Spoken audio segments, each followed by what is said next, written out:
Tonight, I'm going to talk about why you would do a business plan. I understand from your professor that each of you has a unit, a project that you're doing, but you're all a part, let's say for discussion purposes for tonight, that you're all a part of one company. And your president over here actually thinks you're quite talented and that he can make a lot of money from the projects you have going.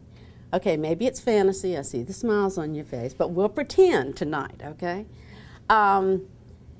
He wants money. Well, where does he go? And I think he's talked to you a little bit about this, but I had another life before I became an academic. I worked in construction very early on. No, I didn't dig the ditches. I was in the office. I worked for a Square D company, an electrical equipment manufacturer. And I worked for an investment banker, Wheat First Securities, in Richmond, Virginia, which is now a part of one of the large banks. I just don't remember which one anymore. And I worked for Wachovia Bank in their private banking area, high income, high net worth. That's where I got involved with entrepreneurs because I was banker to these guys who, and I'm saying guys, there were a few women, but very few, who had made a lot of money. And I found it very interesting. You know, some people go out and they have really successful businesses. Others go out and they do not. So that's how I got involved in entrepreneurship in the first place, because they would come to me for financing. I was not a corporate banker. I was not a small business banker. I was a private banker to the individual. But what you find is if you have a startup business, you're not going to go down to the bank to your handy-dandy loan officer and hand him or her a business plan and get your money. You're too risky. You don't have any history for me to check. So you're going to have to find your money in a lot of different ways. I did tell John that I would tell you a little bit tonight about where you're going to get your money, from the least likely to the most likely. The largest amount of money that goes out, largest number of dollars, comes from venture capitalists. Most of you will never go to a venture capitalist. They don't invest in early stage companies. They want you to already have equity in the company yourself. And incidentally, I'll get these notes and you can have them if you want to take them. I'd rather talk to you than have you writing everything down unless you really need it. They will invest in companies that are high risk, at least to you, but they have a lot of hurdles that they make a company go through before they ever commit to giving the money. However, they are willing to invest lots of money. They only are looking at companies that have a potential for very high returns. Your small entities would not attract them. However, if the larger company that your professor is running has a lot of potential, then they're willing to invest. One of the issues that goes along, though, with having a venture capitalist invest in your company is that they expect to have some control over it. And in many cases, they expect to have a lot of control over it. So while you may get a lot of money from them, you're also going to give up a lot of your autonomy. So there's always an exchange when you're dealing with venture capitalists. They tend to specialize in certain industries, so just because you find the name of one and can get in to see him, which is unlikely, but if you could get in to see one, it may be that that venture capitalist specializes in another industry altogether. So I'm not going to spend much time for it, but they want your venture to have about 5 years of experience already. Or now if you're Steven Spielberg or Steve Jobs or one of those guys, I dare say that Bill Gates could get venture capital just on his name, you know. But for most of us, they want you to already have a track record, not be a startup. They want you to be generating revenues, and these are just some numbers that I pulled out about 3 years ago. I haven't taught in that area since Katrina, because I ended up being an administrator pulling things back together. But about 3 or 4 years ago, these are the numbers. They want you to generate about $10 million a year in revenue. I hope all of you are have projects that are generating that kind of money. They want you to grow by at least 20% a year and have a pre-tax profit margin of at least 15%. And I'm sure we'll all fit into that one day. However, as I said, you're going to have to worry about how much control they get in exchange for the amount of money they give you. Some venture capitalists want to be involved in almost daily operations. You definitely don't want that. Or maybe you do. Sometimes you're really good, you have a good skill, you have a great technology that you're working on, but you really don't know much about management. So you want to work together with a venture capitalist. Other times you know what you're doing and you just don't want somebody else meddling. But if I'm giving you $1 million, I want to have some control over how you spend that $1 million. So my advice to you early on with your small business is don't go looking for venture capitalists. There are people called business angels. These are individuals who like to invest in startup businesses. They know that the failure rates for startup is very high. Over half of them fail. And there are a variety of reasons for that. Some of them aren't so bad. Sometimes people go into business and think that this is going to be fun and find out that it's working all day, every day, and being very responsible. And they choose to close these businesses. When we're doing research on how many businesses fail, we really look at how many businesses continue from year to year. So if a business disappears, it's looked at as a failure. It may have been a decision by the owner to not do that anymore, okay? I just don't want to be an entrepreneur.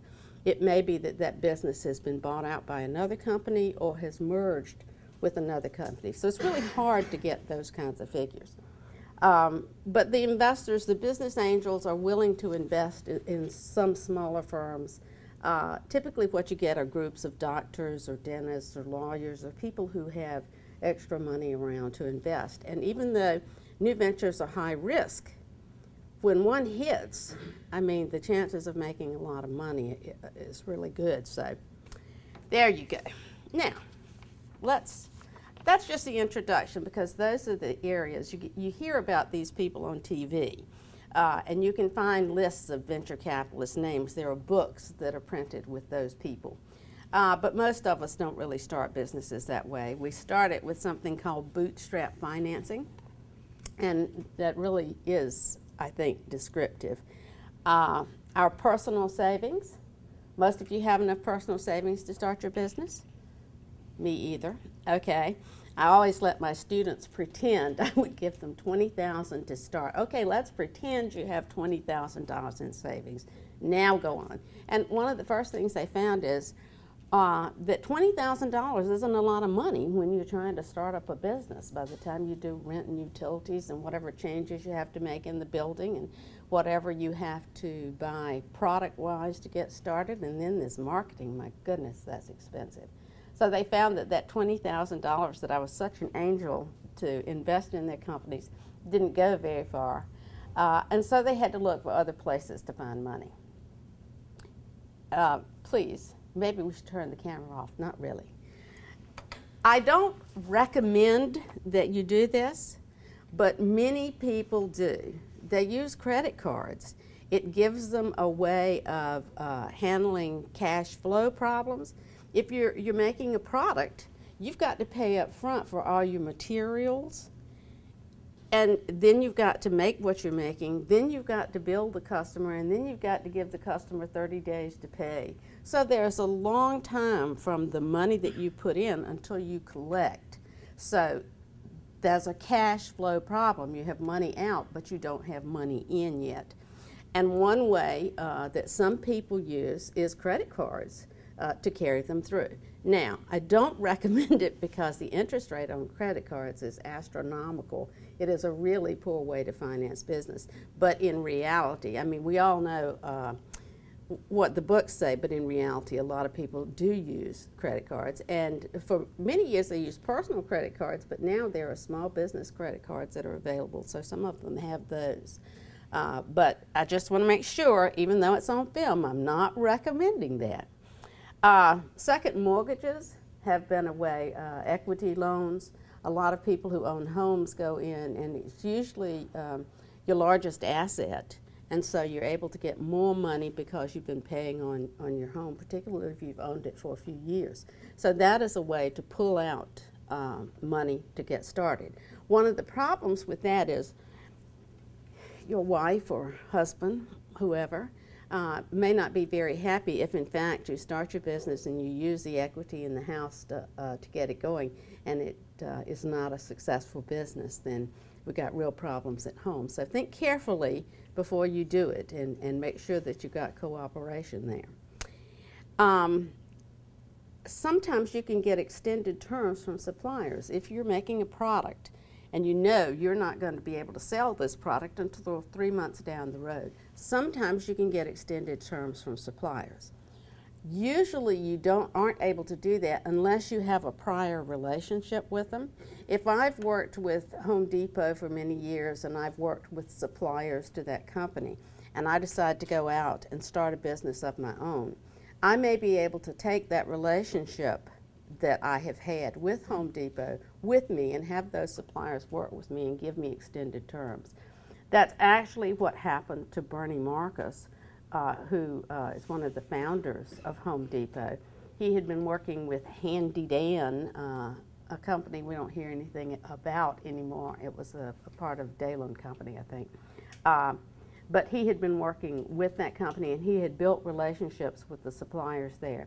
So after he was fired from Handy Dan and went on to start up Home Depot, he was able to get extended terms, but that's because he already had a relationship. Another thing you find is that when you're starting up a business, you really need some kind of experience. Experience in the industry, experience with the particular type of company that you're running. It may even be an avocation, something that's a hobby that you're turning into a business. But you really need some understanding of the industry itself before you go out there and get started. Most of you aren't going to leave here and become entrepreneurs on day one. You really will need a job because your parents will push you for that. You know, they kind of like it when you go out. I'm sure you'll help them with that, right? Every one of them. Okay. And I do think you're marketable out here. But you can do that. But finally, the last form of bootstrap capital, and the one you're most likely to use, is money from family and friends. It can be very good. It can be just excellent because Uncle Bill is really going to love you if you go out and start up a new Xerox or a new Home Depot or a new Microsoft. On the other hand, Uncle Bill is not going to like you at all if you go out and start up a clunker. And we know the failure rate, so your chances are about 50-50 no matter what you do. So think very carefully before you get money from family and friends. Which leads me, I love these things that segue nicely, which leads me into the discussion of business plans, which is why I'm really here tonight. If you're going to your family for money, and particularly if you're younger, you have to show them that you're really serious about what you're doing. A business plan isn't just something that you take to a venture capitalist. If you have a business plan and you can go into your Uncle Bill and you can say, I want to start a business, this is what I want to do, this is how I will market it, this is how I will produce the product or deliver the service. This is the management team. These are the people who are going to be working with me. This is what I think the mission of the company ought to be. This is how I'm limiting what we will do. And this is what I think I will need financially for 3 years. Usually you want to have 3 years of financials. I realize this may not be for your project here, but in a business plan, we used to have 5 years. It seemed really good, but let's face it, after a couple of years it's all fantasy and it's silly to have that. But you want to plan for about 3 years. And it's good if all that works out. The chances of you being exactly on target are slim and none. It's very unlikely that you will hit it right on the head. But the business plan gives you respectability with the family. I mean, they've known you since you were, you were a little girl over there. I knew you when you were in diapers. You're so cute, kind of thing. It's hard for Uncle Bill to handle the fact that you have matured, that you are an adult, and that you really want to start a business, and that you have the intelligence and experience to do that. Coming into him with a completed business plan shows your knowledge. It demonstrates to him your awareness, your understanding of what you're doing, and it really increases your likelihood of getting funding from him. So that's one thing you want to do with the business plan. And wherever you go for money, it looks good. And that's why I told your professor, why I suggested that you use this. You're going to forget everything you learn in this class. You're going to go out and you're going to be working and having fun and living life, and the next thing you know, you get married, you have children, you have a mortgage, which you can borrow against to start up your new business. But anyway, life happens, and you will forget all the particular things. But this is a business plan you can buy from Amazon.com. There are others. It doesn't have to be this one, but this one I think is particularly user-friendly. But you can go to Amazon.com and buy this for a reasonable amount of money. I look like an advertisement for Business Plan Pro, but I'm not. You can buy it for a reasonable amount of money, and you can sit down and go through and do your own business plan long after you're gone from here. So part of your doing this is making you aware of what's out there on the market for people who are not college students, because you may not start a business right away, but you may want to start a business in 2 years or 3 years or 5 years down the road. You really don't know. But that lets you know up front here, this is user-friendly, and this is the kind of software that the average guy uses when he or she decides to start a business. Once you've built your business plan, it's got your marketing plan, production, it's got your financials in there, which you will suffer over mightily and have to guess about a lot. But you want all of that to be as realistic as possible. There is one area in there you really have to think about. There are always going to be some potential risks. When you're doing your business plan, you need to put those in there. You don't say, well, there's a risk that I'm going to lose my shirt here. It's kind of hard to get Uncle Bill to put money in if you tell him right up front that. But you would at least need to say, this industry, and I'm talking about the music industry right now, is an industry in flux. It is changing every single day. So while there are industries out there that seem to be fairly stable at the moment, and many industries go through this, they go through periods of stability and then have periods of great change. With the technology changes that are occurring in the music industry, you're at a time when there is a lot of change. So you have to, if you're trying to get money, you have to admit and make sure that everybody understands that you're aware of that. It's not to make you look weak or to make your deal look like a bad one. You need for the individuals that you're going to know that you are aware of potential pitfalls in your plan. So, hey, you just come off looking smart when you acknowledge that there are difficulties or potential difficulties with what you do. So all of it isn't just blowing smoke and making Uncle Bill and Aunt Sally really happy because you got a pretty business plan that can't fail. Any of them can fail under the right circumstances. But what else do you do with the business plan? Well, let's say that you did your business plan and you got some money to start up. You go out there, you put out your shingle, and you go to it. It's great, okay? We're having a lot of fun. Things are going well. I'm selling my products.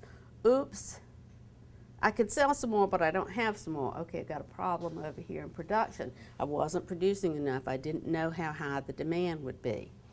I planned, and this is where you go back to your plan, I planned to sell this many units every month, but no, there's a bigger demand. So you go back and you compare what's happening, the real the reality of your business to what you had planned on. And it lets you know there's tremendous discrepancies here. This wasn't a good plan on my part. Or what you may find, and this is more likely, is that, you know, the demand is there and that's really great and I need to make some more products, but oops, I don't have the money. I have a cash flow problem. I don't have the money to go out there and invest to build more products. That's when you go back to Uncle Bill or Aunt Sally, or if you've gotten all their money, you go home to Dad and say, listen, I'm a victim of my own success. I don't have enough cash flow here. I need more investment. So these kind of things are the reality that you'll deal with. You will go back to that business plan and you'll compare, you know, how am I doing as compared to what I thought I was going to be doing? The money, does it make sense? Am I making as much money as I thought? Am I making more than I thought? And that does happen, although I don't, it doesn't always. But it's a benchmark for you as you're growing your company. It's also a basis for doing next year's planning. What I really teach, I teach strategy and I teach entrepreneurship, but what I really teach is planning.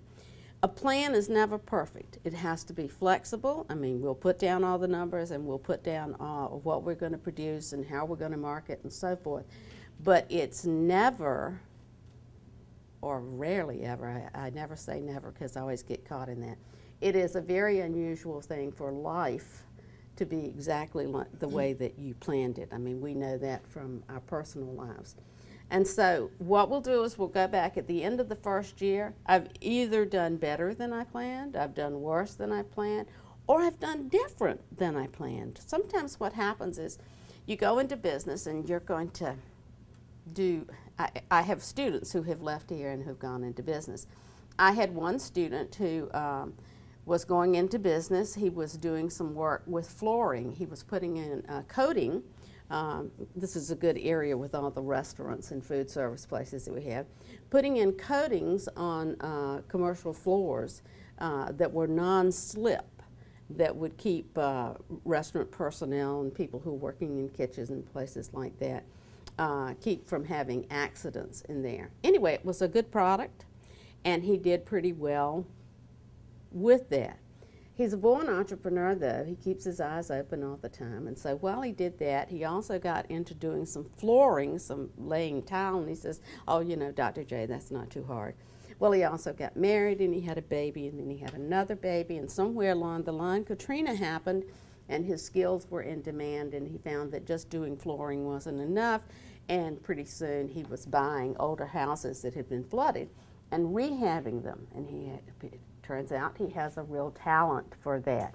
He has a real talent for organization. He doesn't do all of the work himself because it's very difficult to find somebody who can do the drywall and the flooring and the roofing and the plumbing and the wiring. So he subs out the different parts of it.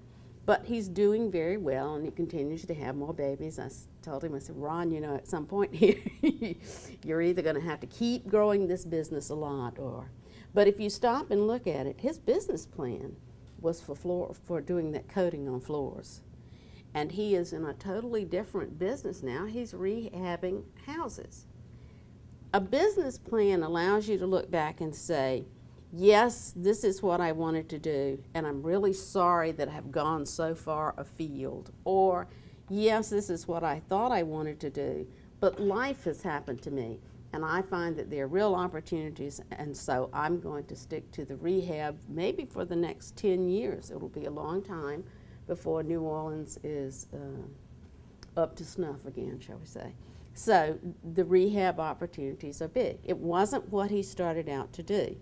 You're not going to do the things that you have a project here about. But what happens is, in working through and building business plans, you learn how it's done, you learn the different things that you have to look at. By having to have a production plan and a marketing plan and a finance plan, all the different things, and looking at your management team. By going through all that and learning how to do it, you can apply it later. You can apply it to the floor coatings business, or you can apply it to rehab construction. He learned to do that in my entrepreneurship class. And now he has a strong banking relationship. You know, he's been very successful. And so he has his business plan that he gives to the bank and that kind of thing. It's a skill that you carry with you. So even though it's aggravating sometimes, I strongly encourage you, because you never know when you'll really want to have your own business. Some of you are going to be independent contractors, I know, but you never know what the future holds for you, which is what happened to my student. Hurricane Katrina came to town and life turned upside down for him and for many other people, and so he was able to seize that opportunity. He goes to the bank with his business plan. He uses it. He said, you know, Dr. J, I was really surprised. I really do what you said. I go back and I check it against what's really happening. I mean, the students are frequently confused and they think that, oh, you know, I got to get this class checked off and I'll go on and do what I'm really going to do in the real world. And sure enough, they find that they have a good background for it and that these things that they've been taught in classes actually work. So that's a little bit about business plans. The other thing I wanted to talk to you tonight about is, I know you're going to do some discussions of your ideas at the end of class here. It's really good and important for you to do this. This is a setting where nobody's out to get you, and you know, it's not a ruthless situation. It's a place where you can contribute ideas to each other. And students sometimes don't want to say, well, I see a problem with that. What are you going to do about this, or what are you going to do about that? Because you don't want to make the other group look bad, because you don't want them to make you look bad when it's your turn to discuss your area, right? Even vaguely familiar to you? I think it's really important that you offer suggestions to each other, because you never know where the good ideas are coming from. You have to be open to them, and I think that all of you,